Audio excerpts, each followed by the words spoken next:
Good morning, welcome back. It's Monday. Ali's Digger Diary here. I'm going to get straight into it, right. Over the weekend I've had this EGR cooler soaking in Oven Pride.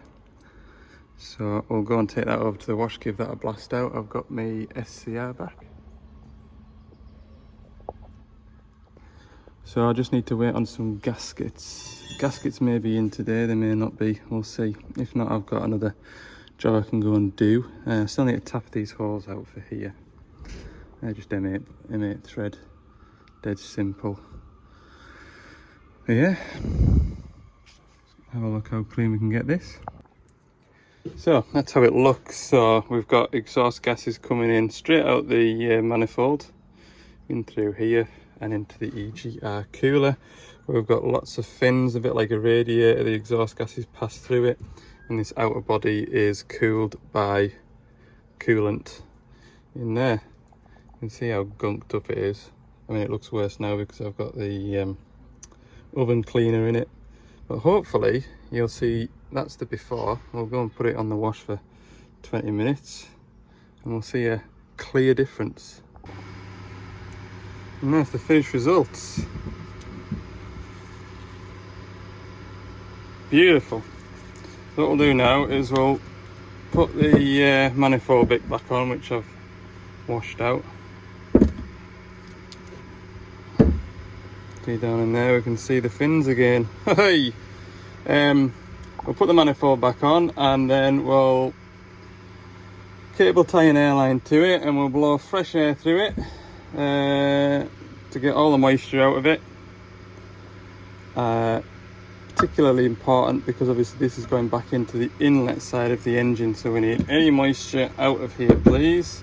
There's still bits of soot coming out, but it's you're never going to get it perfect. I did that 20 minutes there with the hot wash, so I ran the hot wash through it until it ran back through the other side clean, basically is what I did. Quick little lesson then, why do we need EGR? EGR stands for exhaust gas recirculation, which means we are recycling the exhaust gas back through the engine, back through the inlet side. So that's why the exhaust gas needs to be cool. As you can see, we only take a portion of the exhaust gas, we don't take all of it, and then we've got an EGR valve that determines how much gas goes back into the engine. When we recycle the exhaust gas, that brings down the NOx, which is what we all want to have, nice blue skies and less global warming. So it's NOx reducing, we reduce the NOx. Perkins actually call this an NRS system rather than EGR system, which stands for NOx reduction system. However, that's an EGR cooler, and yeah, it recycles the exhaust gas. Just as a little side note, one of my customers has got a Kobelco 210 which runs on AdBlue, and he's also got half a dozen DX210s which also run on AdBlue. It's been noticed by the operators that the Doosan's or Devellons use more AdBlue than the Kobelco 210, same size class machine. Why would that be? Well, I'll tell you. The Kobelco has one of them, EGR, and it also has one of them, SCR, selective catalytic reduction. So it uses both of these methods to bring down the NOx, so therefore it uses less AdBlue because some of the NOx has been taken out by the EGR. It also has 2 less cylinders. In the Kobelco it's a 4-cylinder Hino engine, I think. Whereas the DX210 only has one of them, an SCR and DPF. So therefore it's relying solely on AdBlue to bring down the NOx. So that is why it will use naturally more NOx, as well as having 2 extra cylinders. The 210 is the first machine and above that has 6 cylinders. Alright, so there you go. There's a little bit of trivia for you. I'll quiz you about that at the end of the year. Write that down. Right, I'm going to put this all back together, and I'm going to put an airline through it, like I said, and just give it all a blowout and nice and dry. Right, we'll leave that like that for 20 minutes. We'll go and give this cleaning gear a go. Crack that box open, let's have a play with the cleaning stuff. So, the van isn't awful. Up close it's a bit worse than it looks from a distance. It was a bit wet last week, so there's not that many flies splattered. But I might as well use this 20 minutes to have a spruce up. Get that alloy wheel cleaner on them wheels, look. And interior wise, we'll try that interior cleaner on my step where my boots stay. Bug and grime remover. So as you saw, the front of the van wasn't particularly splattered up with flies, but it has come up nice. If there's any marks you see, it's probably stone chips. See, stone chip, stone chip. There's certainly no squash flies left. Needs a bit of a polish up that bonnet, doesn't it? It's a bit fadey. So yeah, bug and grime remover, probably a 4 out of 5, just because it wasn't that heavier stuff that I used, and I would like to see, when I spray it on and come back 2-3 minutes later, I'd like to see it all like falling off. But that being said, as soon as the pressure washer was anywhere near it, it just all flaked off. So 4.5 out of 5. We'll give it a proper test when get a couple hundred miles of sunny weather under its belt, get it all splattered up. The fast and effective road grime removal, that did a decent job. I had a big bloomin' seagull splatter right down the side of here. When I use traffic film remover, I dampen the van with with water first, and then I put it on. And yeah, when I sprayed that on, the bird muck was just falling off. It's came out pretty good. Happy with that. Yeah, 4.5.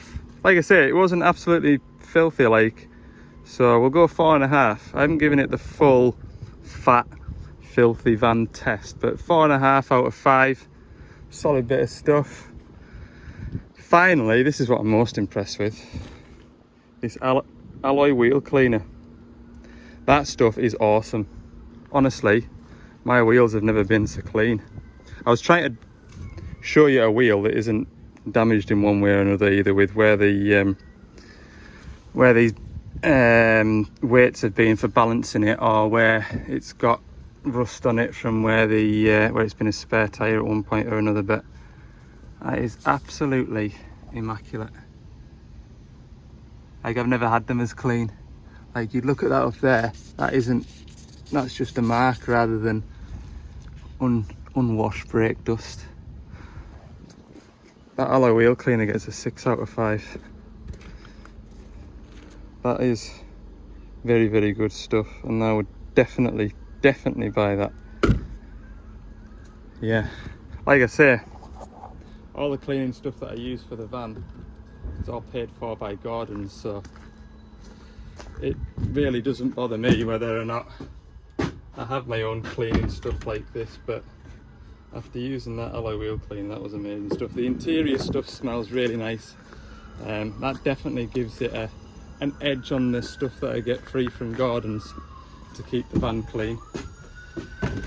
So yeah, thanks very much, Scrub. I will definitely be using, there's no reason why I shouldn't or why I wouldn't use any of this stuff ever again. Very good stuff. Go and have a look. I'm not getting paid to say this, by the way.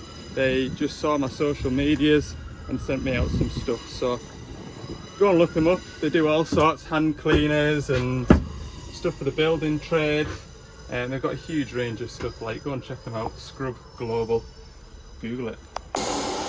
Anyway, that has had compressed air going through it for about half an hour. That's quite violent, wasn't it? Anyway, there's no more moisture coming out of there, so that's ready to go back on. Go and see if my gaskets are in. Okay, I am recording. I thought I just took a picture of myself then. Right, where we're up to is all the bits aren't in for that 140 20-5, put all the exhausts back together, and I've got a rake of shovel services to get through, which I'd rather do with this van rather than an empty van. So I'll go and knock one of those off the list. 1500 hour service and a 420-7. The reason why I picked this one is, well, no, I can sometimes get it indoors, but anyway, I'm gonna go and do that. That'll put the rest of the day in. Oh, I've left my flipping keys in the container. I was trying to save myself walking backwards and forwards with 120 litres of oil. I'll just go and get the van, take the van to the container. I walked all the way over here. I've got no keys. Oh no. Someone had a bad day in the office. Anyway, 320-7. Gonna get a service. Axles on this one. And engine. That'll keep us going for the rest of the afternoon. Yeah, I've got this one to do. This one's brother to do, which has done 1,000 hours. And then there's a 420, which I'll get tomorrow. That's going to be an 8,000 hour service. So I want to get these shovel service while I've got that. And then they can have it. So I'll probably give them it towards the end of the week, hopefully Thursday night possibly. We'll see. Anyway, get all my bits and bobs, sample pots, and ready to go. 12:30, so I think I should probably, definitely I will, have some lunch. Don't know why I complain so much about servicing shovels. They are lovely to service. Tap down there to get the engine oil out. All the filters are dead easy to get to. These 32380s, other than the transmission filter, everything is pretty accessible and stress-free. I think it's just the length of time it takes to do them that doesn't necessarily make me grumpy, just, yeah, that's that engine all finished draining, look. Absolutely perfect. Right. 2 fuel filters are all done. Go around and do the pilot filter. As you can hear in the background, the engine oil's going in. I'll get this one done now. Right, it's all the easy bits done. Save the best bit till the end. I'll just squeeze in here. It's that bit done. Often overlooked and forgotten about is these hubs. See by the shape of the axle, we've got a drop there, flat, and then another drop here. This is where the brakes are, and this is arguably the most important bit to do when you service axle oils. It's very easy just to do that one. There's another, probably another 15 litres out of both sides that you'll get out of it. And you can see on the end of here, you'll see a bit of brass. That is normal, don't be alarmed.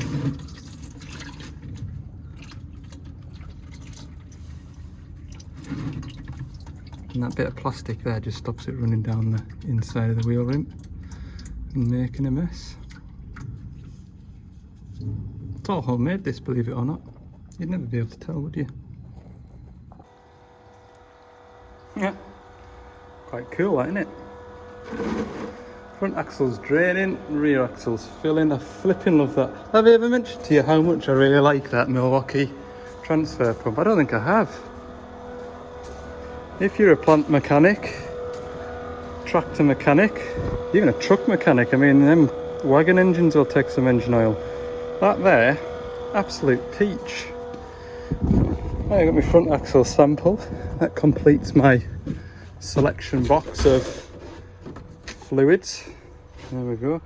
Ooh, you're a little bit mucky. I'll get a nice clean rag and clean that camera up. Well, I would say that was full. Yeah. There's the bung. Hellfire. Come on, out of there. Sometimes that hook is just a little bit too aggressive and it hooks too good. Anyway, Rather that than it flying out all the time. Perfect. So while this has been filling up, got everything put back in the van. And just got one exterior cab filter to change. And we'll be out of here. Well, no, actually, this may or may not be the one that needs a green beacon looking at. One of the two 320s here needs the green beacon to work. There we go. Tight's tight. Get rid of that waste oil in a minute. In that drum there. That's a good job, like. Pour it into there. Turn that fuel pump on. It disappears into thin air. Perfect. One less job to do when I get back to the yard. Which, by the way, I'm going to load up for my 420 shovel this evening. Or later this afternoon. I've got no idea what time it is now. Should we have a look? Should we have a look? I did stop for lunch, didn't I? So I was here for 12:30. I don't think I had my full 45 minutes, like. Yeah, 23. Won't be a late finish at all. Maybe if I did have these two shovels back to back, I could have got them done in a day. Believe it or not, a 1,000-hour service takes longer than a 1,500-hour service. That's purely because you're changing more filters, right enough, like. But maybe I could have done it. I'll know for next time anyway, won't I? This one will be due a 2,000-hour service when the next one's due a 1,500 hour. So yeah, next time these two are due a service, we'll have an early start and we'll get in here and get them both rattled off at the same time. We're not miles away from Carlisle, like, so it's not like it's a big ride out to get here. To come back today, to come back later in the week and do the other shovel, is what I'm saying. Marvellous. Bonus. Green beacon's working. That's nobody in the sea. Hell fire. What a surprise. Okay, that's this shovel finished. Other than resetting the filter service light. Ugh. We'll back this out of the workshop and I'll sweep up. Leave the place better than you found it. I'm sure you'd all agree. Right, it's a good job there's a bit of sand about to mop up the couple of drops of oil that I've spilt, look. Anyway, right, I'll mop up the area that I've been working in and then head back through to the ranch. There we go. Only takes 5 minutes. They've been good enough to let us get rid of the waste. Filters and oil and stuff like that. Favour returned. Right. Paperwork. Yard. Well, we're all loaded up for tomorrow. Tomorrow will be a long day. Yay! At least it's not too far away. Right, just after 5 o'clock, I'm going to head home. Put this video together that you're watching. Hope you've enjoyed it. I feel like it's been an alright start to the week, hasn't it? Yes. We'll keep plodding on anyway. Thanks for watching this video. Hopefully you found something interesting. It's very difficult to make a shovel service interesting, but hopefully we'll find some drama tomorrow. Oh, there'll be some drama tomorrow. It'll be the thumbnail. You won't believe what I found. I don't like to do that to you. Yes, thanks for watching. Subscribe if you haven't, and we'll see you all in the next one. Bye for now.